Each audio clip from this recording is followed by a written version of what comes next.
Bonjour, je m'appelle Laurent Elahi, je travaille pour la chaîne Je démarre l'IA qui vous permet d'apprendre toutes les dernières nouveautés en matière d'intelligence artificielle de manière très simple. La semaine dernière, la société Black Forest Lab, qui est une société européenne allemande, nous a sorti un nouveau modèle qui s'appelle Flux Context, qui permet de prendre une photo d'un objet et de le placer dans différentes situations. J'ai fait une vidéo comment se connecter à partir de Google à ce modèle Flux Context de manière simple. Vous pouvez cliquer sur le lien à la fin ou regarder dans la chaîne, elle est dans les playlists.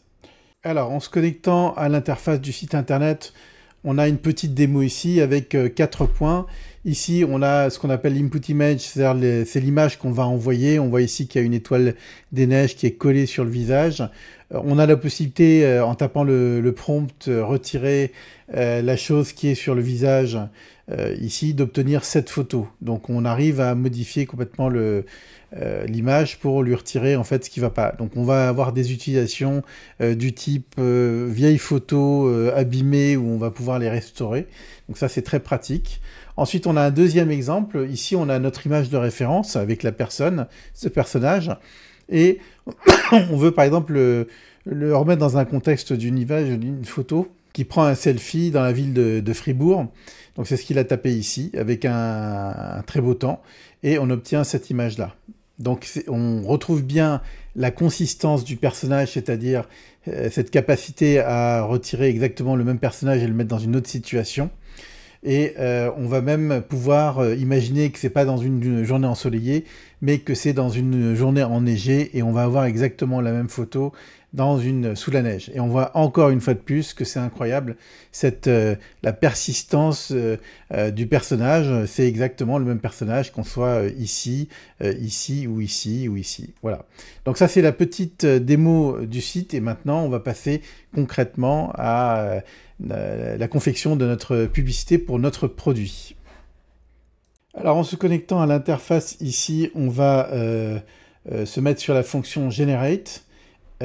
Ici, on a la fenêtre de dialogue pour le prompt.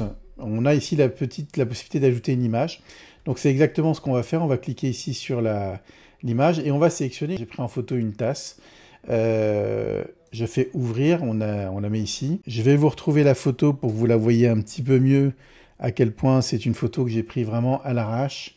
Donc voilà ma tasse qui est prise ici sur mon bureau, hein, d'accord. Et cette photo de cette tasse-là, je voudrais l'insérer en fait, et faire un prompt qui permette de l'insérer en fait dans un décor incroyable. Donc ici, je vais taper mon prompt et je vais envoyer. Alors, je l'ai déjà fait évidemment. Et donc voilà, on va retrouver le résultat. Alors vous voyez, c'est incroyable. On a évidemment prompté tout cet environnement-là. Et j'ai donc ma tasse que je retrouve ici avec ses formes un petit peu ondulées. On a une anse en forme de demi-cœur, donc elle est comme ça. Et là, on l'a mis dans un décor incroyable avec des palmiers. Et là, tout de suite, ça prend sens pour une publicité. Alors, on va regarder ensemble le prompt.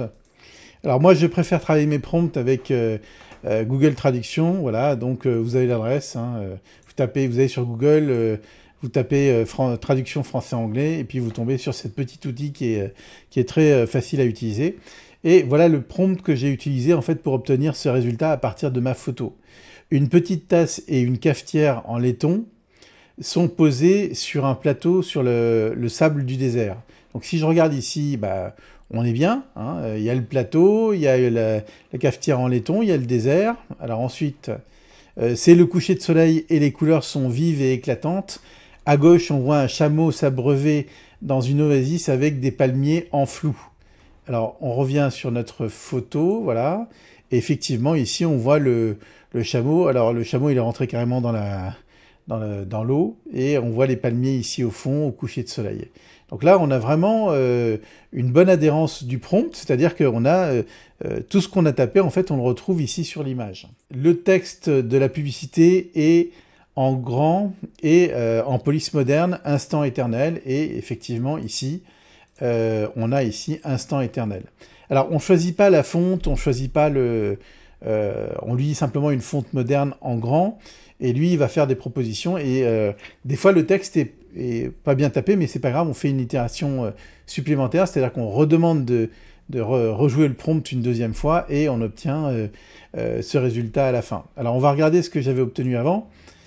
Donc j'avais fait tous ces essais-là, donc celle-là aussi elle est vraiment bien. Le problème c'est qu'on avait la petite cafetière qui était plus petite que la tasse, mais sinon elle était impeccable, hein, magnifique. Ensuite j'ai obtenu, alors ici j'ai eu un problème d'adhérence pour la photo, j'avais oublié de mettre la photo, mais bon, et là voilà ce que j'ai obtenu, donc ici j'avais juste instant et j'avais une double anse, donc on peut avoir quelques problèmes, hein, des fois. Ici il n'a pas adhéré, et là, c'est le bon modèle, et c'est celui-là qu'on va choisir. Donc vous voyez, c'est très simple en fait. Quand on va taper son prompt, en fait, on va juste être extrêmement descriptif et on va rajouter des adjectifs comme les couleurs sont vives et éclatantes, ce genre de choses pour faire un petit peu en sorte que les couleurs soient bien. Alors ici, deuxième cas pratique, j'ai pris encore une photo magnifique d'une bouteille un peu pourrie sur mon bureau et je suis allé l'insérer donc dans Flux et j'ai obtenu ce résultat-là. Alors vous voyez, c'est incroyable parce que c'est exactement la même forme que ma bouteille.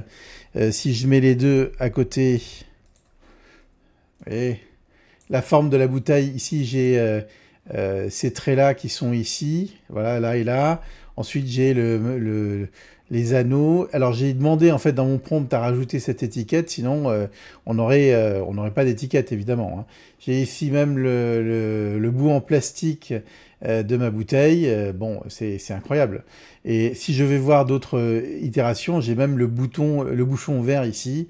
Bon, c'est complètement fou. Et quand on regarde ici, là, j'ai même la date de péremption qui était sur la bouteille. Donc c'est tout à fait incroyable. Alors, comment on en est arrivé là? On va regarder notre prompt, pareil, ici. Alors, si vous voulez le prendre, vous cliquez dessus, vous faites copier. Alors, il est ici, vous faites copier. Et on va le retrouver sur Google. Donc, voilà comment je suis parti. La bouteille repose sur un rocher dans un décor tropical avec un lagon au fond. Elle est remplie d'une eau pétillante et... alors j'ai mis 2 fois pétillante, donc ça c'est moi qui ai pétillé. Son étiquette bleue porte l'inscription La Source. Donc là on voit effectivement qu'elle est posée sur un rocher. Elle porte je vais revenir sur l'autre. Elle porte l'étiquette où il y a marqué La Source. Donc là on n'a pas de problème avec le texte. Les couleurs sont très vives, contrastantes avec le vert lumineux des grandes feuilles tropicales et le bleu du lagon, le bleu turquoise du lagon, pardon. Les couleurs sont extrêmement vives. Alors ça, c'est les prompts que je vous conseille. Les couleurs sont extrêmement vives. C'est pour raviver un petit peu. Et n'hésitez pas à le répéter. Le soleil inonde le paysage de lumière, ce qui fait ressortir les couleurs. Parce qu'en fait, si je fais pas ça, j'ai pas ce côté un petit peu lumineux, ensoleillé, etc. Et je me retrouve avec des photos beaucoup plus ternes, comme celle-là, par exemple. Ces itérations-là qui sont assez ternes. Donc là, j'ai vraiment boosté mon prompt pour avoir quelque chose de très lumineux. Et on respecte en fait exactement la forme de ma bouteille. Et ça pour mettre en situation nos objets, c'est quand même très très bien vu, quoi. Donc voilà mon prompt, voilà mes 2 générations. J'ai fait aussi une génération dans le désert aussi avec la bouteille. Donc là, on était pas mal, hein. On a commencé par le chameau ici. Pour l'éternité, j'ai remis une phrase un petit peu comme ça, pour l'éternité. Vous voyez, là, on a des super... alors là, il y a une faute d'orthographe, donc on l'a pas conservé, c'est en anglais. Bon, on a vraiment des très très belles photos qui peuvent être générées. Donc vous voyez la progression pour travailler, je suis parti au début de ça, vous voyez, d'ici dans le sable, et puis on a fait une progression en ajoutant le chameau, le coucher de soleil, etc., etc. Je vous invite à essayer cette chose, c'est de générer avec vos propres produits ou alors vos propres objets à la maison, hein, si vous pouvez insérer des tas de choses dedans, hein. Et ce type de génération, c'est complètement incroyable. J'ai aucune notion de photographie ni de quoi que ce soit, et pourtant à partir d'une photo que j'ai prise à l'arrache sur mon bureau, j'arrive à obtenir quelque chose d'incroyable. Voilà, donc à vous de jouer. Je vous attends dans les commentaires. N'hésitez pas à me dire ce qui s'est passé, ce que vous avez généré, enfin tout ça quoi. Un petit pouce si ça vous a plu, on appuie sur s'abonner, enfin le classique quoi. À bientôt, au revoir.